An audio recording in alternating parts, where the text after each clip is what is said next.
सवाल बड़ा अहम किया है कि जिसमें ये कहा गया कि ये सैलाब हमेशा गरीबों की बस्तियों में क्यों आते हैं, ये गरीब इलाकों की तरफ सैलाब रुख क्यों करते हैं। उमरा के इस्लामाबाद के महल्लात हैं, कभी बनी गाला की तरफ सैलाब नहीं जाता, इस तरह जाती उमरा की तरफ नहीं जाता, और ये फ़लाँ, ये एक बहुत ज़्यादा सवाल है और ये भी लोगों के दिमाग को उलझाने वाली एक चाल है।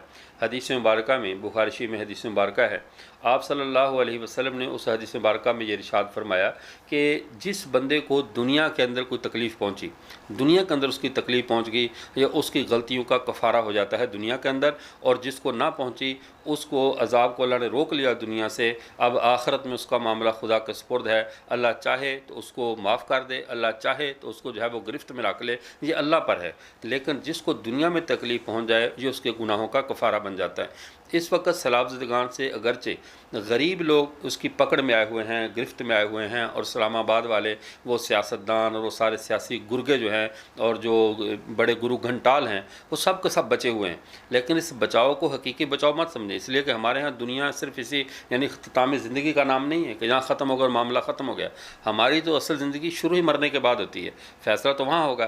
तो इसलिए जो लोग इस वक्त सैलाब की तकलीफ़ में, इस दुख में मुब्तला हैं, इनका ये दुख, इनकी ये तकलीफ़ इंशाअल्लाहुल अज़ीज़ इनकी सय्यात के लिए कफ़ारा बन जाएगी, और आखिरत में अल्लाह ताला उसके बदले में इनके तमाम गुनाहों को इंशाअल्लाहुल अज़ीज़ माफ़ फरमा देंगे। और जो बच गए हैं, चाहे वो इस्लामाबाद वाले हैं या लाहौर वाले या किसी और शहर वाले, जो मुराद आप समझ रहे हैं कि रियासती लोग, सरकारी लोग हैं, तो वो फ़ौरी तौर पर इस मामले में अल्लाह की तरफ मुतवज्जे हों। अल्लाह ने अगर उनको ढील दी है तो अल्लाह की कुदरत से इस्लामाबाद बाहर नहीं है। अल्लाह की कुदरत से कोई भी मुल्क की ताकत, बड़े से बड़ा शहर भी अल्लाह के निज़ाम कुदरत से बाहर नहीं है।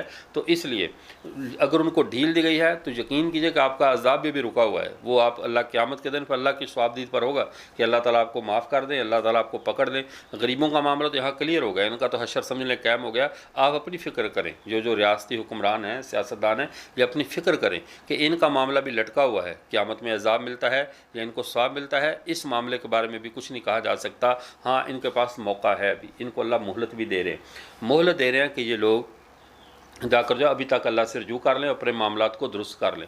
जब मामलात को दुरुस्त कर लें तो मुमकिन अल्लाह ताला इनको माफ़ कर दे, और अगर अल्लाह इन सब को माफ़ कर दे तो हमें तब भी कोई तकलीफ़ नहीं है।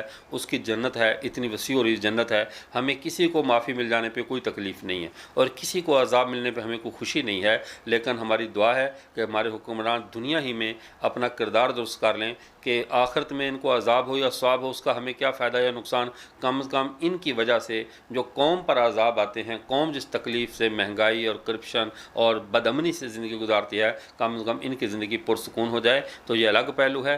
ये बात नहीं बनानी चाहिए कि अज़ाब हमेशा गरीब बस्तियों की तरफ ही क्यों आते हैं। ये अल्लाह का निज़ाम है। अल्लाह जिसको जब चाहें, जिस चीज़ के लिए चाहें, अल्लाह आज़मा सकते हैं।